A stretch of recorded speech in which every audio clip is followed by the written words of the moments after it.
The content presented in this podcast is based on real events and may contain graphic descriptions of violence, sensitive topics, and explicit language that may be triggering, offensive, or sensitive subjects to some listeners and viewers. Discretion is advised.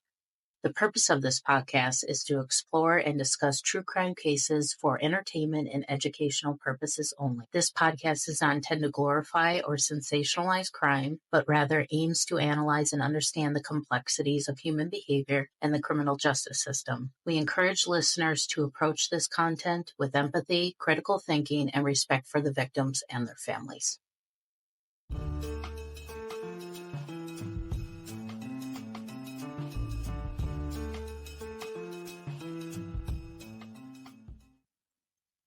Tonight, this gripping case uncovers the sinister events surrounding Pam Hupp, a seemingly ordinary woman, a nice lady that everyone liked and loved.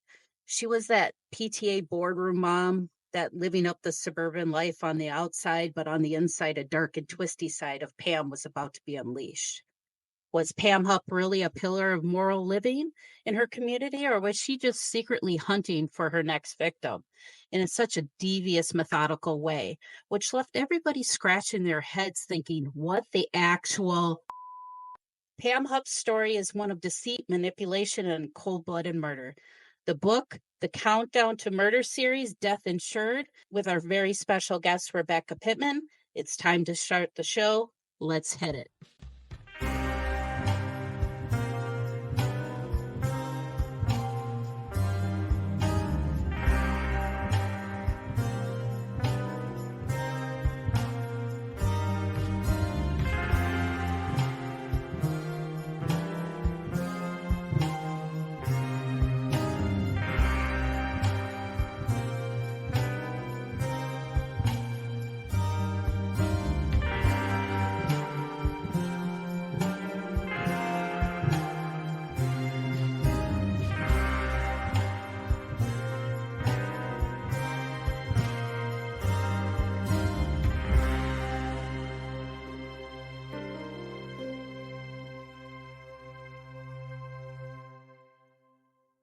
Hi, and welcome to another episode of Mysteries, Mayhem, and Merlot. I'm always looking for good content, and I don't even know how this case went under my radar, but the thing about Pam, the Dateline series, The Thing About Pam Hupp, who was convicted and charged with the murder of a man. But there's so much more to this story, and I was like, wow, I have to find somebody who wrote a book on this. And if you haven't watched The Thing About Pam, please do. And then please watch the movie with Renee Zellweger. She got Pam down to a T. I'm not going to lie. But I have very special guest tonight, Rebecca Pittman, who wrote the book of her Countdown to Murder series about Pam Hupp. But she's also the best-selling author of several genres. She has the History and Haunting book series along with her Countdown to Murders. And she's also a muralist and over 4,000 murals painted nationwide. Wow, where do you have the time, lady? She's also had an escape room and game creator, former talk show host, and a model, and a proud mother of 4 sons and 9 grandchildren. Wow, Rebecca, you have me beat with those grandchildren. I have 8 grandchildren. So you got one on me. But welcome to the show, Rebecca. Thank you so much for joining us. I came across your book and I'm like, I have to get Rebecca. Now, you also have been on my husband's show and Coast to Coast AM. So Pam Hupp, how do you wrap your head around that enigma of Pam Hupp? So I'm just going to let you start because this is a roller coaster of a story, and you guys are just going to have to hold on to your seats because this is going to get weird and bizarre. You know, enigma is a perfect adjective for this woman. She's just was supposed to be this average, middle class lady living in suburbia. She and her husband had a house flipping business, and then suddenly she just went on a rampage. Now, suddenly maybe a little optimistic because our story starts with the murder of her friend Betsy Faria, but we believe there was was a victim or more already in Florida before she came to Missouri, and we're still looking into that. So, but Betsy is what put her on the radar, and we can Mm-hmm. start with that if you want, because we're really talking about 3 different murders, not counting Florida, in this podcast. Yeah. Betsy, I mean, she was supposedly Betsy's best friend, and all of a sudden, Betsy is murdered. So, yeah, we can definitely go that. But if we do a follow up for those Florida cases, we're definitely going to have you on because that was one of my questions I wanted to ask you. Has anybody done any type of investigations prior to her befriending Betsy? And this whole fiasco started after that. So that was one of my questions, and I'm glad you brought it up. So we'll definitely have to follow up with you on that one. Uh, that she did not come on the radar until Betsy's death. So Yeah. the ones in Florida, and there are boots on the ground, and I can't say anything else about it right now. Okay. But that was, I don't think the victim in Florida would have even been looked into without these other murder cases. Pam is friends with Betsy. How did Pam get involved with Bet? Like, how did they become friends? In 2005, well, Pam had moved to Missouri from Florida in 2001. And in 2003, she met this bubbly force of nature named Betsy Faria, who was 10 years her junior, when they both Hmm. worked for a State Farm insurance company. Betsy eventually went off on her own to form a Party Starters DJ service. Pam still worked for State Farm for a little while, and they lost touch with each other for a good 10 years. And then suddenly, Pam was back in her life as soon as she found out Betsy was diagnosed with cancer. Okay. So Pam decided, my friend has cancer. She's going to need me. So she felt like she had to kind of get her ties back in with Betsy. Is that correct? Yes, but I think not in so much of an altruistic move as more a profit. Um, Yeah. by getting together with Betsy, I think she already had, and that's why I call it Countdown to Murder, Pam Hupp. There was a countdown. This was not a coincidence that she suddenly came back into Betsy's life and took it over. She walked Mm-hmm. with her every day. She went with her to all her chemo appointments and literally befriended this woman. They also went door to door, she and Betsy, trying to raise money for another friend that was dying of cancer. Yet the interesting thing is that friend didn't know anything about it. Pam told Mm-hmm. Betsy that they were on board. The picture on the flyer for that woman was from their Christmas card.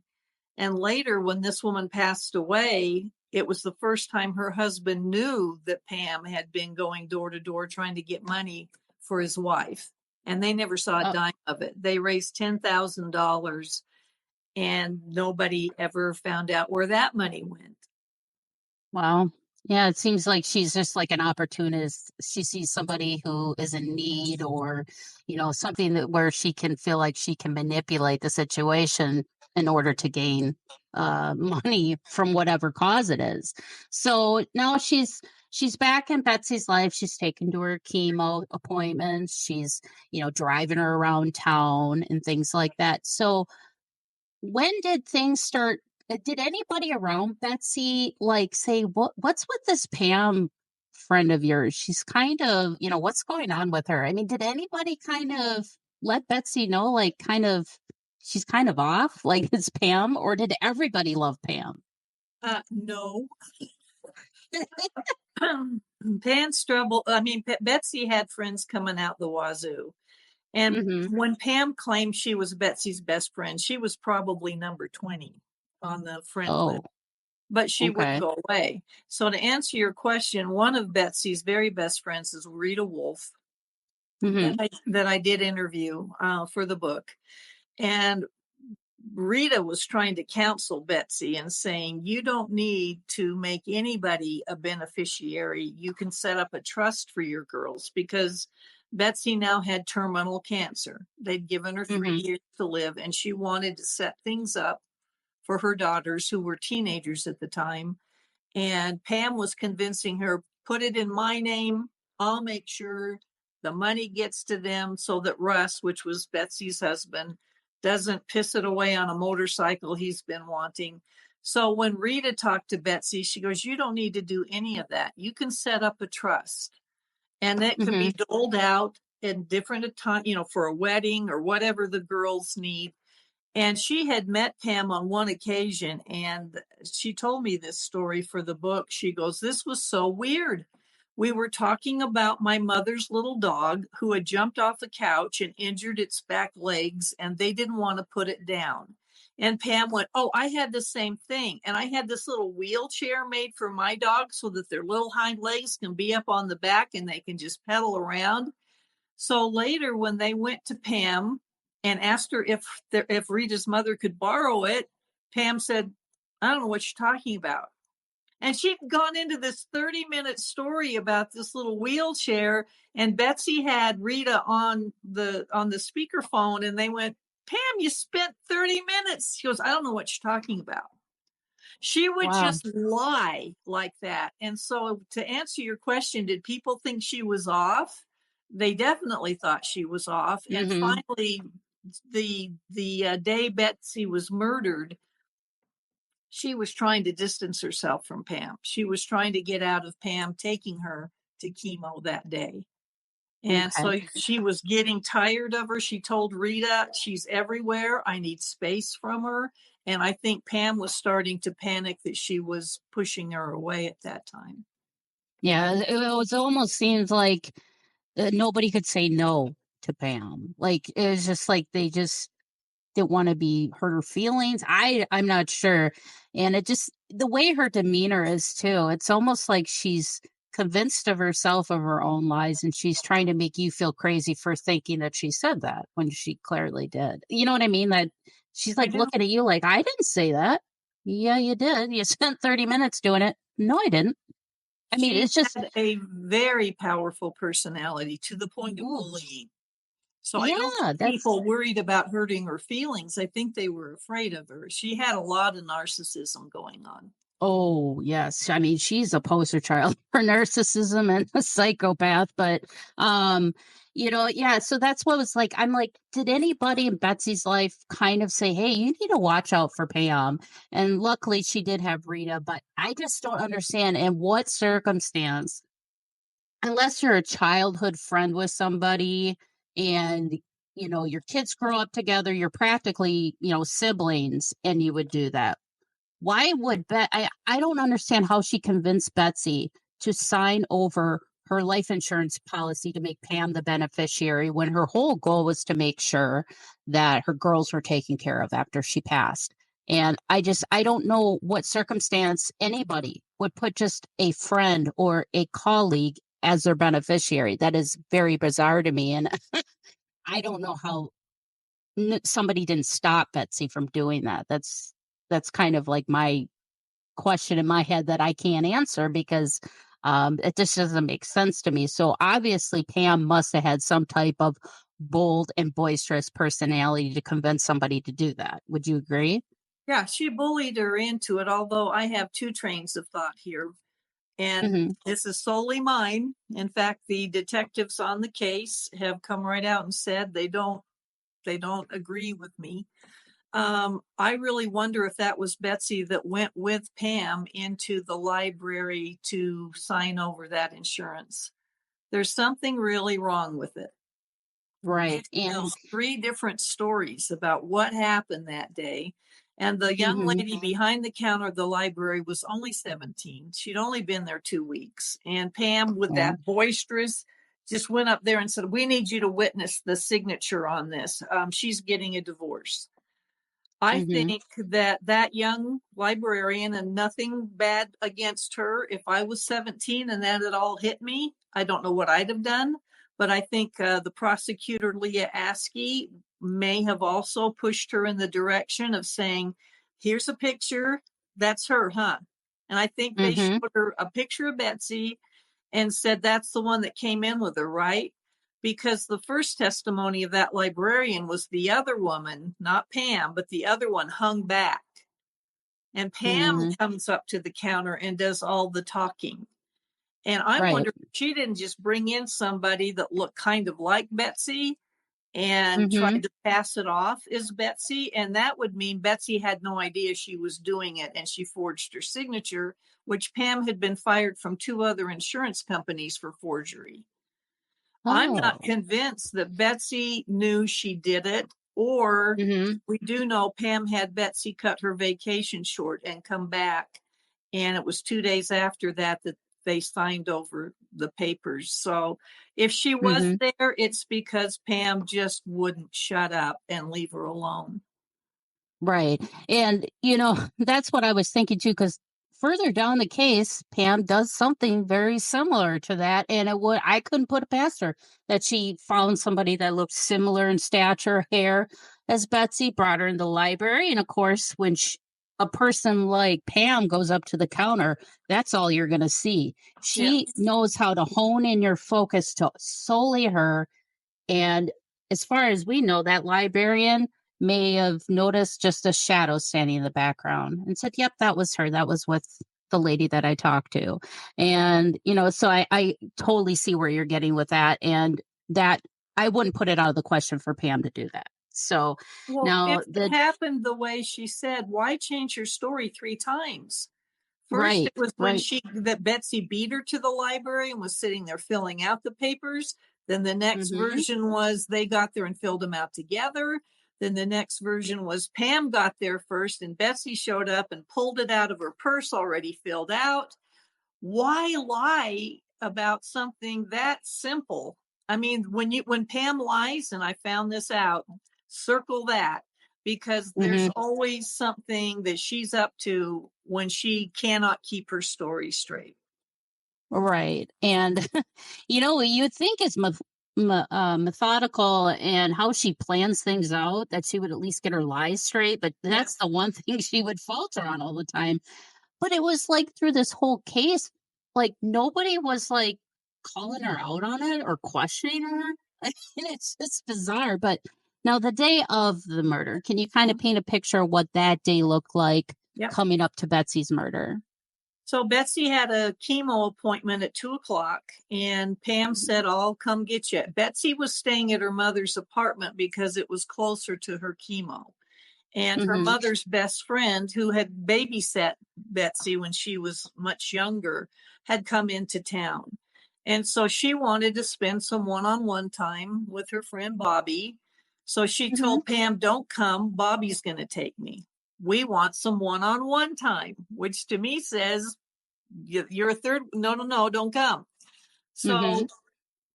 So Pam goes ahead and shows up anyway at the Hmm. apartment at 1:30 to pick up Betsy, and Betsy's mother says they've already gone. They moved her appointment up. Well, undaunted, Pam drives over to the chemo clinic, and Betsy, according to Bobby, Betsy just looked shocked when she walked in, Oh, and they were wow. not pleased about it. Pam stays throughout that, and this is the one segment we don't know what happened. We do know Betsy and Bobby went to dinner at Lion King or Lion's Choice restaurant, and Pam wasn't there. So Pam went home, according to Pam, had dinner with her husband and her Mhm. son, and then went all the way back 30 minutes out of her way to Janet, Betsy's mother's apartment, to pick Betsy up to take her home. And Betsy said, Russ is coming to get me. Well, he doesn't need to do that. This is his game night. I'll take you home. And there's just no Mhm. saying no to Pam. And she's already Yeah. there. And Betsy and Bobby and Janet were playing Upwards, a game they love to play. And they even cut it short because Pam was like, Are we going? Are we going? And so she Mhm. drives her 30 minutes to her home. They leave about 6:30. They pull into the driveway about 7. And before Betsy can get out of the car, Pam says, Oh, I need to call Mark, which was Pam's husband. And she calls him. She goes, Here, tell Mark happy or Merry Christmas and Happy New Year. And the phone's like crammed in her face. And she goes, Merry Christmas and Happy New Year. Perfect. So what that was her alibi, Pam's, of what time they arrived. So she got Betsy Mhm. alive and well at 7 o'clock. So now her story changes. First, she said she did not go with Betsy into the house. She said the house was dark and it made her nervous, and the door wasn't locked. But Russ testified he left the light on for Betsy when she said Pam was going to drive her home. And Pam Mhm. said the front porch light wasn't on. That's the first story she tells detectives. The second one was, oh, you know what? I did go in, and I did turn on the living room lamp and the foyer lamp. So now she's in the house. Third version, I did go in, I did turn on the lights, and she took me to the master bedroom to show me a present that Russ got her for Christmas. So she's now put herself in every place in that house where the clues to the murder are going to show up because she's about to frame Russ for it. Really? So Okay. she stays and says Betsy laid down on the couch to watch Mhm. TV. She left her alive and well. But then her story changed again and says, now that I think of it, I think she walked to the door and waved goodbye to me. And then Pam says she starts home and stopped and called Betsy about 7:30 because she thought Betsy was hurt. She didn't stay and watch a movie with her. But Pam said that she told detectives, I called her when I got home. Well, they did Mhm. the math, they did the mileage. She couldn't have gotten home by that time. And she goes, Oh, oh, because of you the know what? time? I wasn't all the way home. I meant Of course. I was home free, that I was on the highway now and I knew where I was. So she would just pivot. You got to give her points she would just pivot on these Right? things. But when they did the cell phone towers, they found out when she made that call, she was only 3 miles from Betsy's house, or at the least, she was still at Betsy's house. So Oh, okay. So that's sh where we are at this point. okay. So, and then obviously Russ comes home Mhm. and he makes a horrible discovery. And I do have the 911 call. And this is something I want you guys to comment on. And we'll just listen to the call and then we'll kind of talk about the call right after that. Who am I speaking with? My name is Russell Faria. Russell, what's going on there? I just got home from a friend's house, and my wife killed herself. She's, she's, she's on the floor. I need you to take a double deep breath so I can see what's going on. Is she breathing at all? No, She is not breathing. no, there's one to me. Russell, they're on the way, hon, okay? It'll be there shortly. Okay. So that was the 911 call. And that's kind of what started the ball rolling for this chaotic case of lies, deceit, manipulation, and it's all coming from Pam. But we do have to take a quick break. So when we come back, we will discuss the 911 call and how that plays a part throughout Pam's case and trying to get justice for Betsy. So please comment. Do you think that that call sounded sincere? Because that's one of the things we're going to discuss after the break. That was the focus of the police in the beginning of this investigation. So we'll discuss that right here on Mysteries, Mayhem, and Merlot. Okay, folks. I have been wearing glasses since first grade, so I know a thing or two. So it's been over 30 years, but now the last couple years, my eyesight has gotten to the point where I need to be in bifocals. Yes, I've hit that age. Now, last year when I got my eyes checked, the lady upsold me on, oh, you should need to get progressive bifocals. Okay, so she sold me on them. Got the bill, $980 for this. Well, basic plastic frame, high definition progressive bifocal lenses, supposed to be scratch resistant, but really isn't. And well, just recently I had to redo my prescription again. And of course, I did not want to have to bite that bullet and pay another $980 bill for glasses that I'll probably have to redo in another year. So I did a little research and I came across Zenny Optical. And I got these pair of glasses with progressive high definition bifocal lenses with UV light. That's why it's tinted a little red. UV light is very damaging, so I highly recommend it. And it also has the blue light filter. Guess how much I paid for these? $142. I'm not joking. Would I rather pay $980 or $142? I'll take the $142. And here's the best part. Sweet. Yes, they even have sets where they have magnetic clip-on sunglasses so you don't have to carry around juggle two pairs of glasses.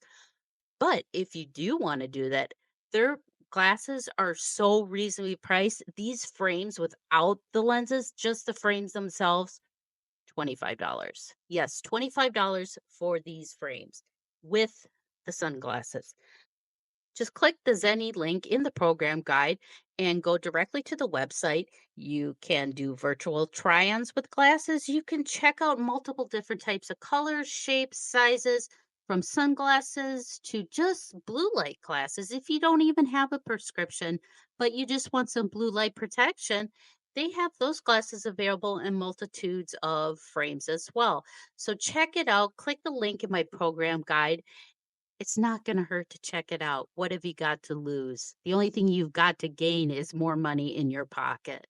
Oh, my little darklings. Theater of the Mind, Tales from the Darkness is out, and it's available right now. And I would love for you to pick up a copy of my brand new book. You can get it on Amazon wherever you live in this great, big, wonderful world of ours. Or if you'd like to get an autographed copy and you live here in the United States, go to paranormal60.com. We have the standard copy, non-autographed, just $20. Signed copy, only $30.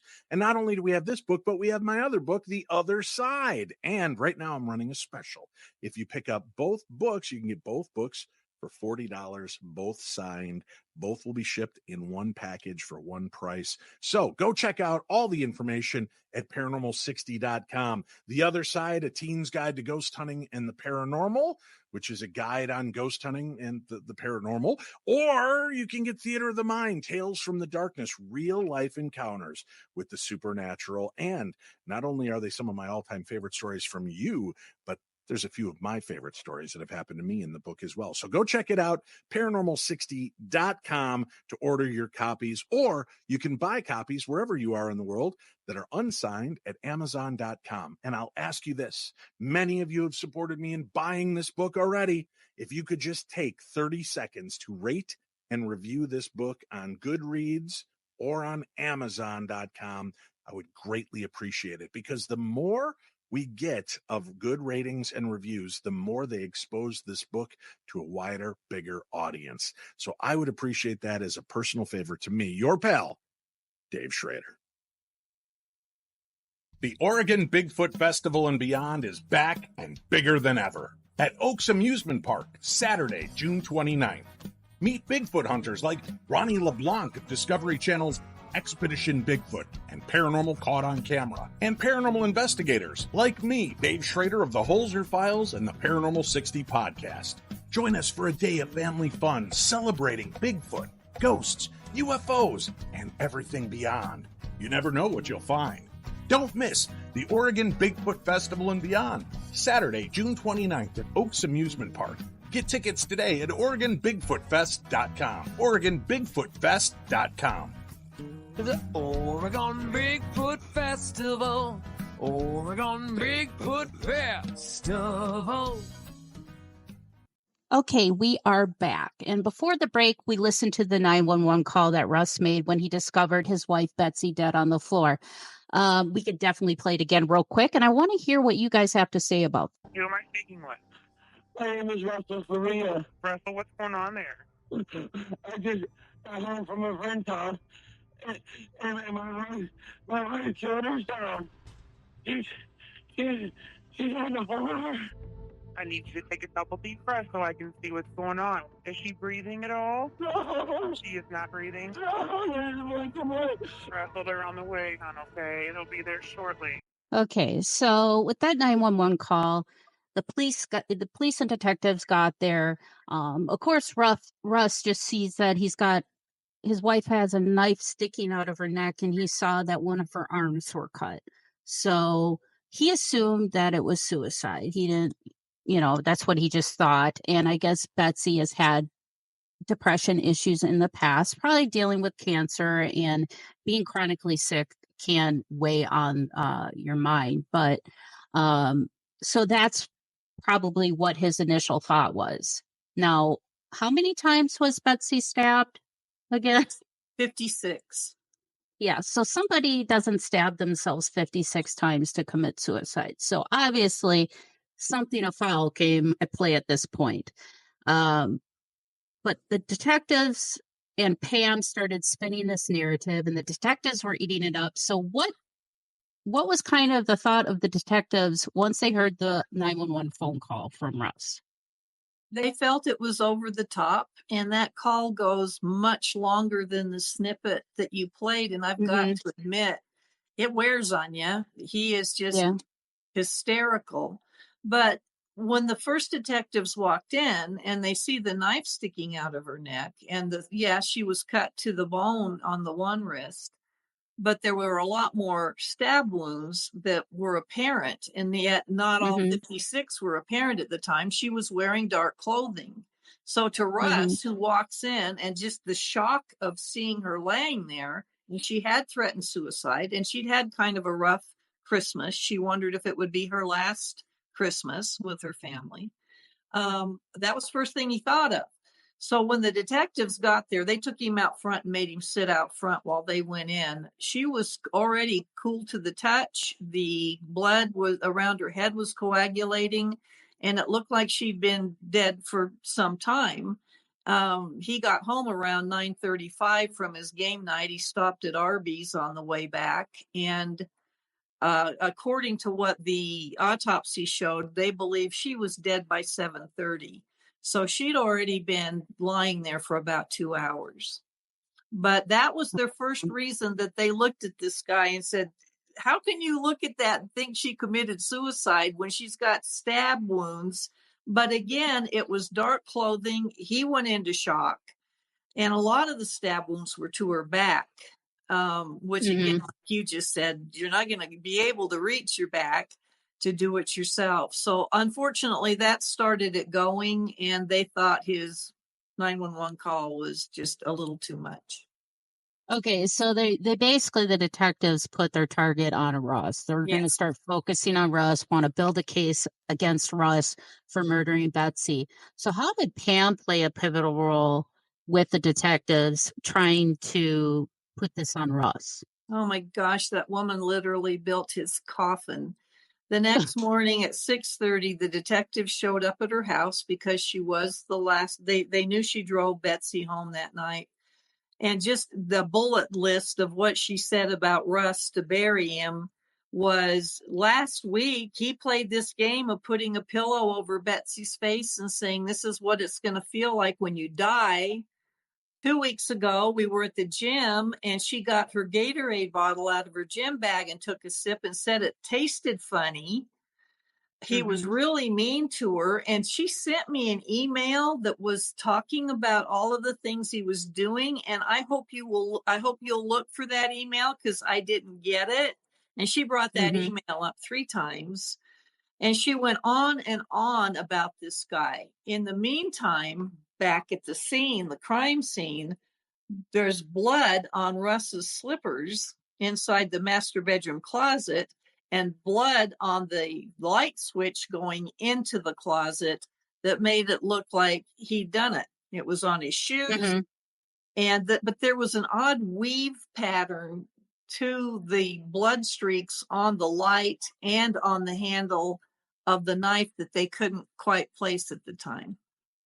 Okay, so it wasn't like just like bloody fingerprints. It looked like a fabric, like a glove or something was rubbing up with blood all over it. Okay.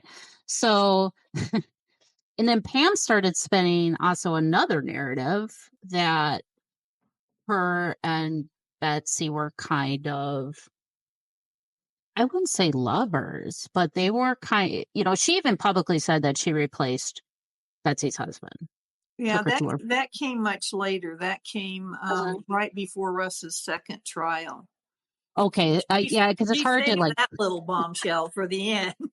Okay, yeah. Well, that's the thing. It's like I can't even tell where her lies play in this part, because it just seems like it's almost like she was throwing lies out there to see which one would stick, and she would just tailor certain things so where somebody would say, "Okay, I get it now," or "I understand." Okay, I take your word for it type of thing. So yeah, because like she was spending like her and Betsy were kind of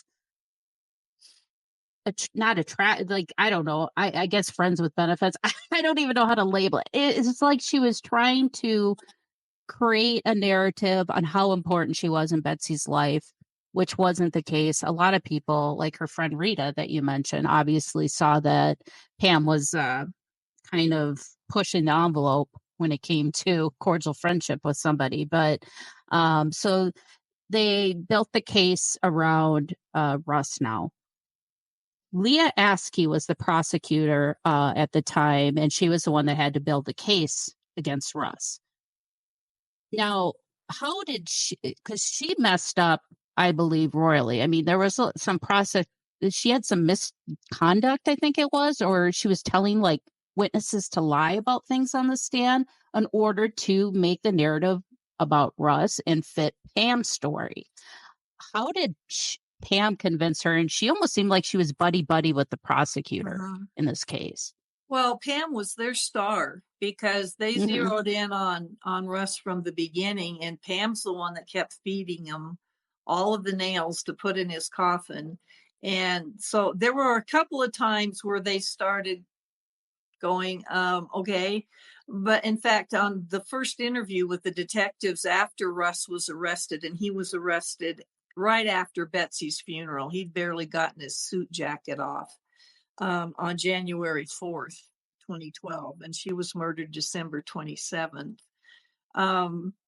So basically, she's telling them all this stuff, and in the first interview, which came in June, he's in jail now, waiting for trial, and they're interviewing her, and the insurance money comes up, and Detective McCarrick said, "Well, what have you done with that money?"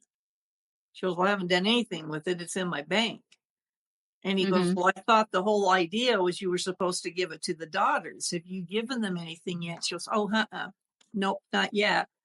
He goes, "Well, that's a huge problem because if that money is sitting in your bank and you haven't given it to the daughters by the time his trial comes up, that could give the jury some reasonable doubt of you got the insurance money, Pam. You know, normally that could be a motive for murder. This doesn't look good. You need to create a trust right now and put that money in a trust for the girls." "Oh, okay." Well, the problem was she'd already spent it. So right before Russ's trial, she put in $100,000 in the bank. And when we get to that part, I'll tell you where that money came from. Obviously, they go through this trial, and watching some of the snippets of her in trial, how condescending and rude she is, and just constantly a hostile witness, constantly. I don't even understand how they found him guilty. I just don't. Is there something that that of the court case when they found Russ guilty that isn't really like in the big headlines of why he was found guilty? Because there is like really no evidence at all Well, that he that's the murdered his thing. wife. They manufactured it. So during the trial, they were talking about all of the pictures taken at the crime scene. And the detective, Merkel, said that there were pictures taken of the kitchen floor that showed a blood trail leading from Betsy's body into the kitchen, which made it, and Russ admitted he crawled to the kitchen and sat down on the floor and finally made the 911 call. He couldn't breathe at first. And so then they said, "Well, where are the pictures?" Well, that's the thing. Those 6 pictures, for some reason, they malfunctioned and they didn't turn out. So and the jury's just going to have to believe me, kind of thing. The other part was when Pam was on the stand, the judge ruled that Joel Schwartz, Russ's attorney, could not ask her about the insurance money. That was huge. That now the jury doesn't get to hear that this woman benefited $150,000 from Betsy's death, which would have been enough for reasonable doubt, which that Russ deserved that. He deserved other evidence to be presented. And the judge kept it out because she and Leah had been friends all through high school. So it was horrible. I mean, the whole thing was rigged from the beginning. And it wasn't until Russ's second trial that when they asked for discovery for all of those photos to be brought over, they found they lied.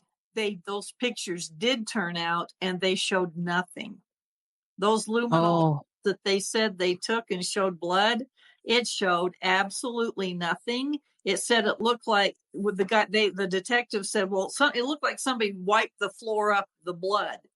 Well, in the real pictures that showed up, not only did nobody wipe it, there's dog treats still laying there. The floor's gritty and dirty. Nobody wiped up anything. And so it was insane. And so, yeah, they found him guilty the first time around based on Pam's story, based on the bloody slippers and the 911 call and everything else. Yeah, and I give a round of applause, many hands, to Joel Schwartz, because he did not want to give up on Russ. He knew Russ was innocent. And it's lawyers like that really, when they push that defense envelope, they're doing it for a good reason, because they have good confidence that their client is innocent. And, being incarcerated knowing you're not guilty of that crime has to be brutal. And to sit there and listen in court, somebody say that you did this horrible thing to your wife and knowing that it's not true, I can't imagine what he went through, what this all cost him throughout the rest of his life, having to deal with this and the fear of always like, God, am I going to get framed again? Or, you know what I mean? Like, I just did. Yeah. I mean, yeah, it was almost 4 years in prison total. It was over 3 years.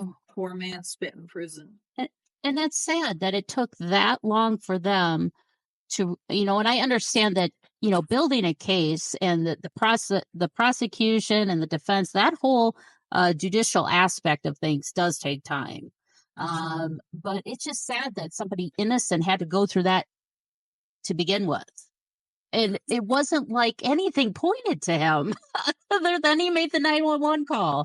And so we're at the second trial. Now that they find out that there was prosecutorial misconduct on Leah's part, hiding evidence, not, disclosing evidence, and manipulating witnesses, I guess you would say, to fit the narrative of what the prosecution is trying to place in court. So how did the second trial differ from the first trial? Well, you're going to love this part. This is the reason Russ got a second trial to start with, is Pam dropped the ball. Joel, for years, had been trying to you can't get another trial without new evidence. And he'd been trying and couldn't find any. Well, in the meantime, Betsy's daughters are suing Pam for that insurance money. So there's a civil case coming up between Pam and the daughters. And so there's a deposition, and Pam's on video and she's smug, like she's got it all figured out. And they're saying, so you were supposed to set up a trust for these girls and put money in it. Where is that money? I spent it. Now she's all cocky because Russ is in prison. And they went, you spent it. Yeah, I got a house off the courthouse steps at auction with it. And so at the end, she finally just is tired of the game playing. She goes, look, it was a revocable trust. I revoked it. And she's thinking, nobody's going to touch me. The minute she left, that detective picked up the phone, called Joel Schwartz. He goes, I think you're going to be interested in this. And that was new evidence. She spent the money. The girls never got it. Joel's going, thank you. And he gets hold of Judge Ulmer. And Judge Ulmer, it's called a Mooney motion. And he granted him a new trial. And that's, if it weren't for Pam's big mouth, he might still be in prison. She is the reason he got another trial. Isn't that beautiful? Yeah, right. She's her own worst enemy. Okay, so now with the new trial, now Pam, I think at this point she's really starting to feel like an animal being cornered. so she's starting to become very, would you say, disorganized and rash in her thinking, Yeah. moving as she's moving forward? Because I think she's starting to panic, like, oh no, what am I gonna do? And I don't know why she just didn't move away. She like refused to move out of Missouri. Okay, so now Russ has this new trial, new evidence is coming into play. What is Pam? What do you think's going through her mind, and how she's building her next scheme? Well, this is again where the misconduct comes in. With this second Mhm. trial, Leah Askey and her prosecutors have got to cover their butt. Russ is getting a new trial. Joel's doubling down. So they're wanting to just make sure they've got this so that he doesn't get out of prison and so that they don't get caught in what they did the first time around. So they bring Pam back in, and this is June. It was, his trial was November. So they brought her in June. And they're going, we were talking amongst ourselves, and this is an idea we had. And you can tell us if we're wrong, but we were wondering if maybe when you left Betsy's that night, you might have seen Russ, like in the car going by or anything like that. And she said, no. But she came back in October and went, you know what? I did see Russ. And I wanted to throw up when I read that part. And she goes, I came out of the house and the silver Nissan, which is the car that had been in the driveway the night Betsy was murdered. She goes, and she described him. She goes, he's dark complexion, short hair, and he ducked when he saw me. And I was Russ. Mhm. And they went, you're sure? She goes, it was Russ. So here's a brand new lie. And it's during that interview, she goes, and he was probably really upset when he saw me leaving because he found out that Betsy and I were lovers. And he had threatened me once before and pushed me up against the wall and said, if you blanks, if I ever catch you, I'll bury you in the backyard. And she said, so the fact that I came out of her house, he probably went in right after me and was really upset. So she brought up the lesbian thing. She goes, I replaced what a husband was. It was just something I could do for her. It didn't mean that much to me, but she was going through a hard time. So not only does that put another emphasis of why Russ killed her, but it also gives you a reason of why Betsy would leave her insurance money to Pam, because Pam and she were more than just friends. So it served a dual purpose for her. Wow. Yeah, she's just willing to spend anything to fit what she needs. And, you know, I hope you're not in her way because you're not guaranteed to survive it. So now that she's, trying to come up with more lies and things like that, what was, okay, so Dateline has kind of been playing a role. They've been following this case. They've been harassing, they've been wanting to get in her interview with Pam. And she kind of refused, but I really think she loved the publicity of everything. Which was kind of shocking that she didn't want to sit down with Dateline because it seems like she loved to run her mouth. But who knows what she would have said to Dateline, because I'm sure it would have probably been different from what she told the detectives during questioning. But what was her next move? Like, okay, so they're going to start a new trial with Russ, new evidence, and I'm assuming Pam is privy to the new evidence because her and Leah are kind of buddy. Does that kind of help Pam mold her next crime, I guess you would say, that she wants to commit in order to get her, so she can still look as innocent Pam that she thinks she is? I mean, I think she believes her own lies, but what was kind of her mindset at the time, I guess you would say, during the second trial? Like, well, actually, it was just the opposite. She was ticked. Mm-hmm. She was supposed to be the star witness, and they never called her. She sat in that room in the back waiting to be called. And Leah Askey, at this point, because of the whole lesbian thing she threw out, that she's only just now throwing out after 3 years. She's thinking she's going to look like a loose cannon on that stand, and I can't risk it. And they didn't call her. And at the end of the trial, when she realized they weren't going to call her, she made a beeline out of there to avoid the reporters and everything before they announced the verdict. And Russ was acquitted. He was found not guilty. And so then that set in motion her next move, because right now Joel Schwartz wasn't just happy with the guilty. He's going, now we're going after who did it. I'm going after Pam Hupp. So she's in the crosshairs now, and the only thing she can think of to do is to try to frame Russ somehow to get him back into prison and make it look like he murdered Betsy, not her, and enter poor Louis Gumpenberger, who was her next victim. Okay.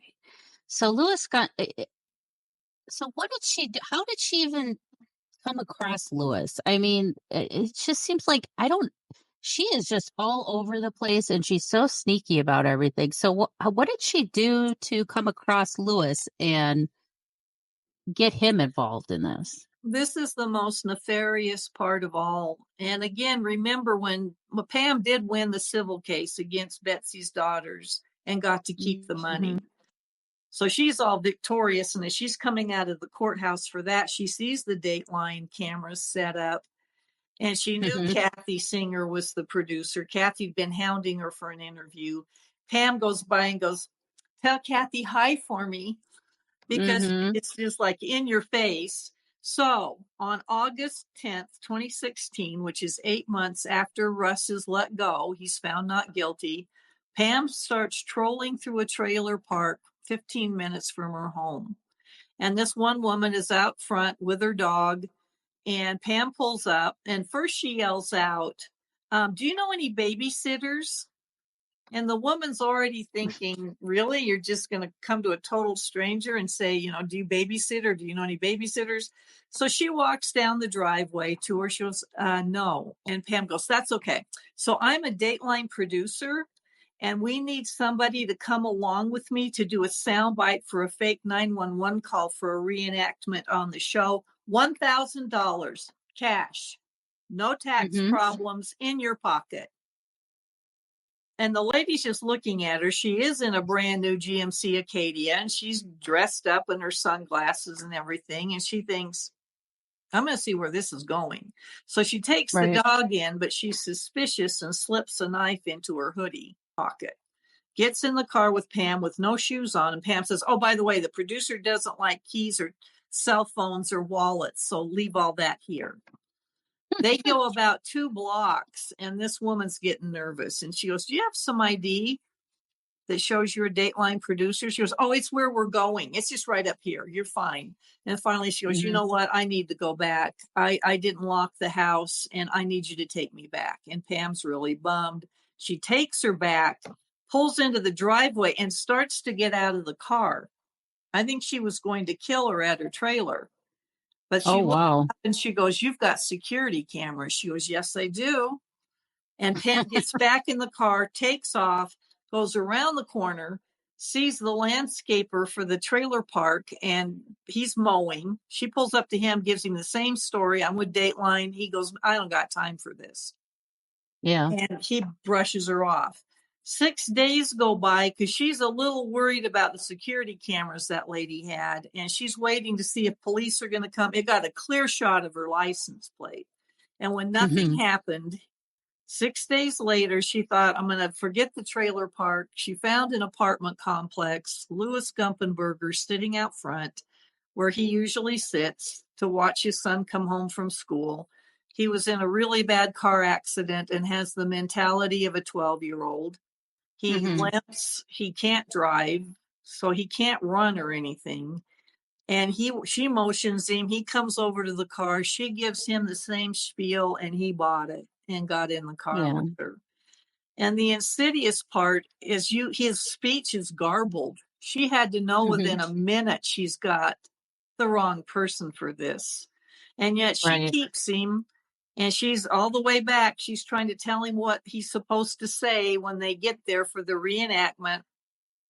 They get to her house, and the whole plan is for him to come in, and he's pounding on walls and making it sound like an intrusion.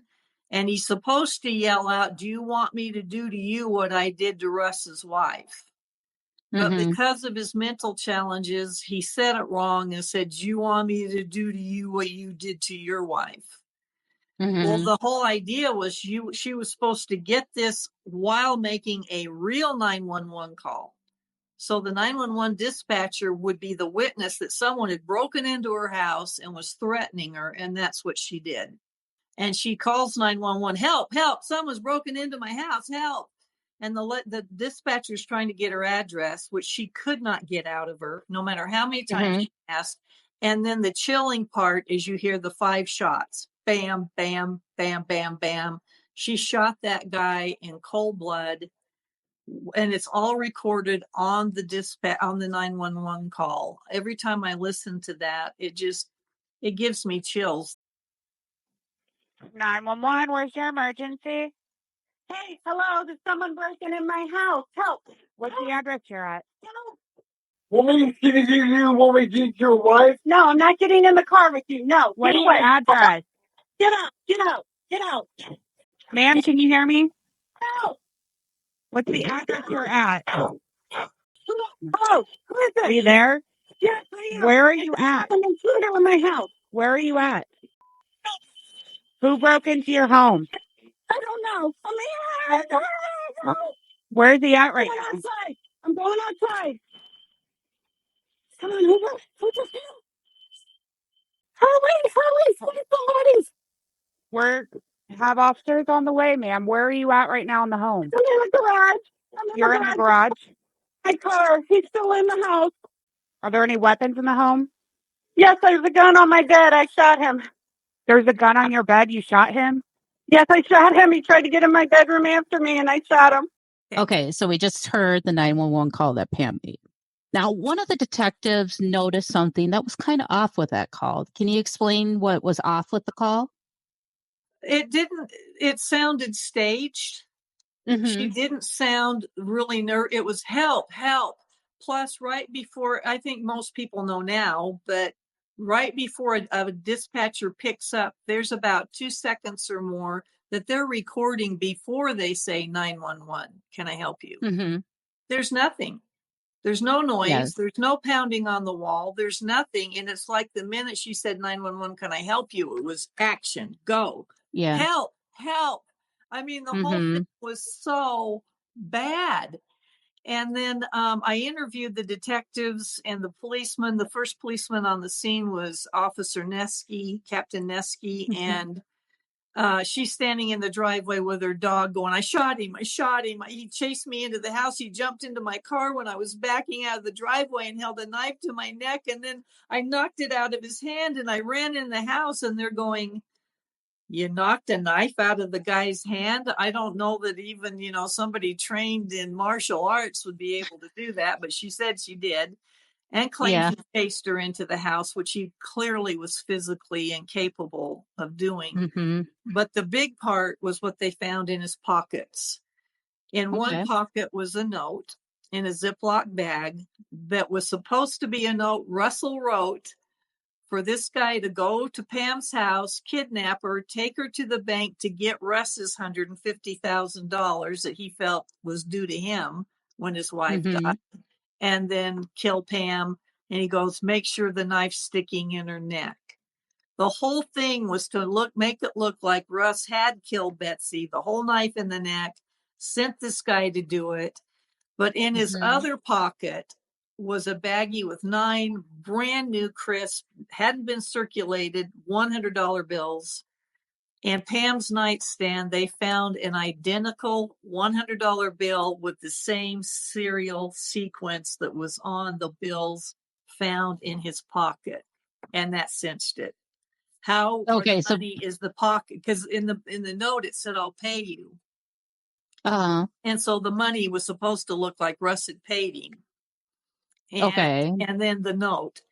Well, if Russ paid him, how in the heck has Pam got a matching $100 bill in her nightstand drawer with the same sequence of numbers? Yeah. Bills. Yeah, the probability of it happening to fall in the same serial number series as the other bills is slim to none. Really. It's astronomical. And she Yeah, got the knife that she said he used on her. They found that she'd gone to the dollar store. They matched the note paper to the note in his pocket that she bought. She was sunk. And the whole funny part is while they're interviewing her at the police station, they brought her in. She doesn't know they have found all this stuff. And this is a new set of detectives because this is a different county. And she thinks she's going to play them the same way she did the Lincoln County. And they're just sitting here just eating it up because they know things she doesn't know they know. And then they put together her name. Wait a minute, Hupp, isn't that the woman that was involved in the Betsy Faria trial? And they start putting two and two together. She gets arrested, and that's what she's in prison for today, is the murder of Louis Gumpenberger. Her trial now for the murder of Betsy, which the new prosecuting attorney, Mike Wood, talked about in June of 2021, is the death penalty. They're going after her for the murder of Betsy, and they are going for the death penalty. That trial at this point is supposed to be next summer of 2025.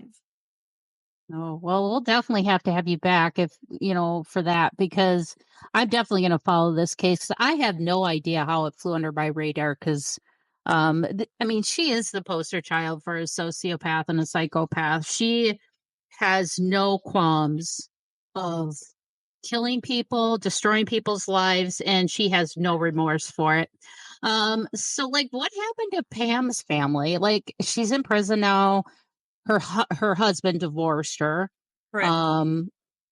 Does her children talk to her at all? Or does she have a relationship with her children, or is pretty much everybody just blacklisted Pam now? For a while, her daughter was talking to her. I've listened to a lot of the police or the prison calls. Her husband stuck by her for a long time until he saw the evidence, with Louis Gumpenberger. Right. He remarried, and oddly enough, they still live in the house where she shot Louis. I don't think I could stay there. As far as her mother's concerned, that's where the $100,000 I mentioned that Pam suddenly put in her bank account right before Russ's trial to show that she hadn't spent all of the girl's money. Her mother, 20 days before Russ's trial, fell from a third floor balcony at her senior citizen living facility and died. Pam brought her home that night at 5:00. Pam was the last one seen with her. And when Pam came downstairs, it was right before the dinner hour at this facility. And she goes, my mother won't be down for dinner. She probably won't be down for breakfast either. If she's not down for lunch, please check on her. And it was when a staff member checked at 2:00. They saw the spindles broken out of the balcony like she'd fallen through it. And that poor housekeeper looked over and saw Shirley lying there. She'd lain there all night in the rain. It was Halloween. Nobody saw her. And so Pam got $100,000 from her mother's life insurance policy and put it in the bank only 4 days before the trial. That's how close she came. Wow. Getting it in the bank in time. And I believe they also said, didn't they say that when they did the autopsy on her mother that she had, I guess she took Ambien, but wasn't there high levels of Ambien in her system? So they think that she knocked her out and then threw her over to be quiet, because obviously if she threw her over, well, if she was still alive, you would have heard the scream. There was 8 times the amount of Ambien in her body. So I think she drugged her. Yeah, she's definitely a very methodical, evil person. I don't even want to call her a person, honestly. I mean, she's just a whole new can of worms that I have never seen this type of sociopathic and psychopathic behavior and something this recent. I mean, you have crimes where people commit murders or, mass murders, like a school shooting or something. But like this, I mean, it's like everything she's gone through in life is planned out, and there's some type of scheme or goal that's going to benefit her in the long run. I wouldn't be surprised if she would have put a high insurance policy on Russ and then, supposedly have Russ to visit, or even her own husband. I'm surprised he survived. You know what I mean? Like, it seemed like she had no problems picking people up, whether they were her own mother, her husband. You know what I'm saying? Like, she just has no ability to think of others other than herself. And it really shows in this case, because I can't imagine looking at people and lying and saying another lie to cover up that lie. It's like, like I said, I think she believed her own lies, and she's convinced herself. She probably would practice all of her lies in a mirror every morning. She had a spreadsheet of her lies, because I don't know how she kept it straight for so long. But like you said, she would slip up a lot. She would change her story and then convince you that you were crazy, that you don't remember her story the way she told you in the first place. You know what I mean? That is a narcissist. Well, the reason that we believe that there's someone in Florida, and I'm not going to name the name of the person, but when she moved to Missouri and they got a pretty nice house, this person who was very close to her said, "Where'd you get the money for that?" And she goes, "Oh, this lady in her 80s, that was living 3 doors down from us, died and left me a lot of money." Ding, ding, ding, ding, ding.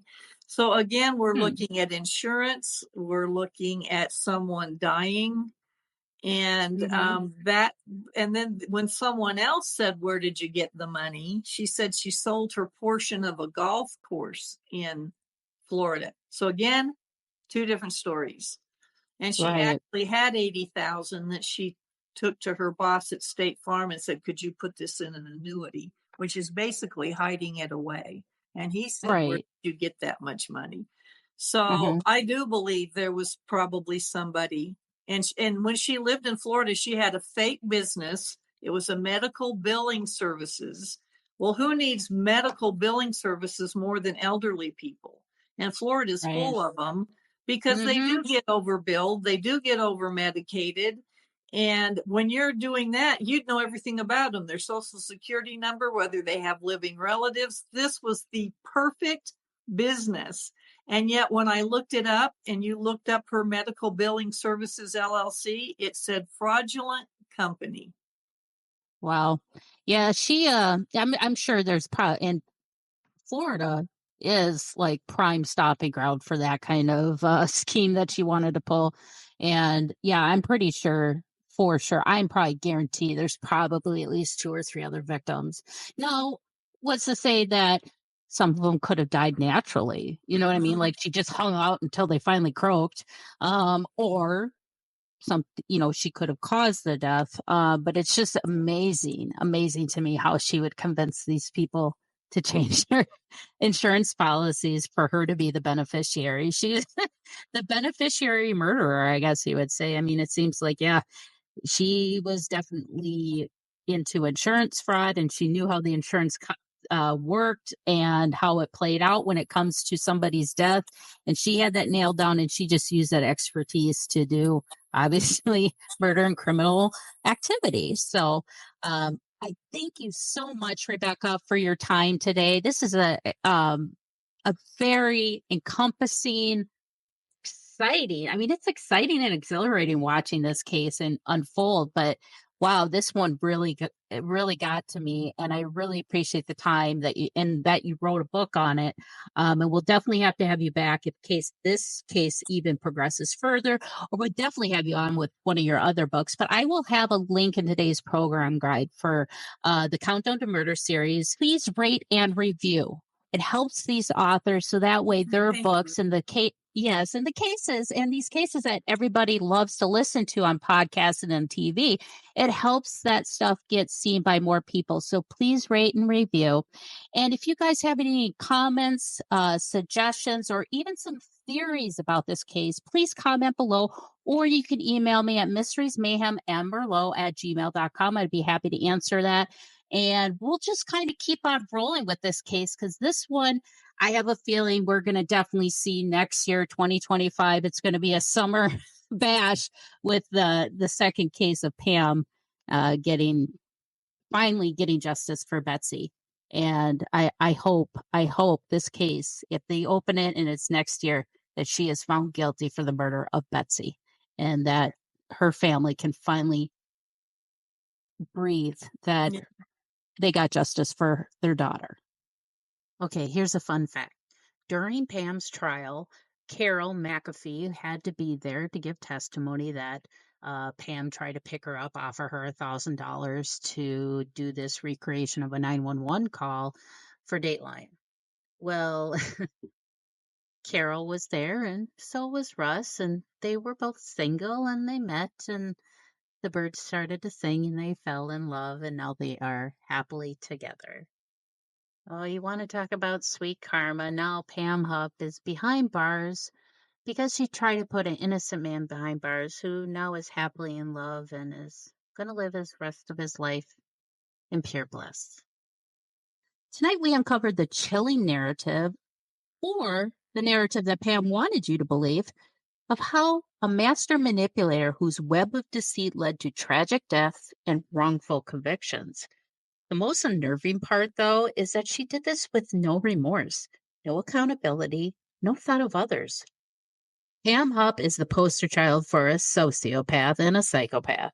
Death Insured just shows the lengths that these sociopaths will go to reach their goal. In this case, greed was driving this crazy train. Thank you for listening to Mysteries, Mayhem, and Merlot. And until our next case, my armchair detectives, stay safe, stay vigilant, and stay aware. I'll see you next week right here on Mysteries, Mayhem, and Merlot on the Paranormal 60 Network.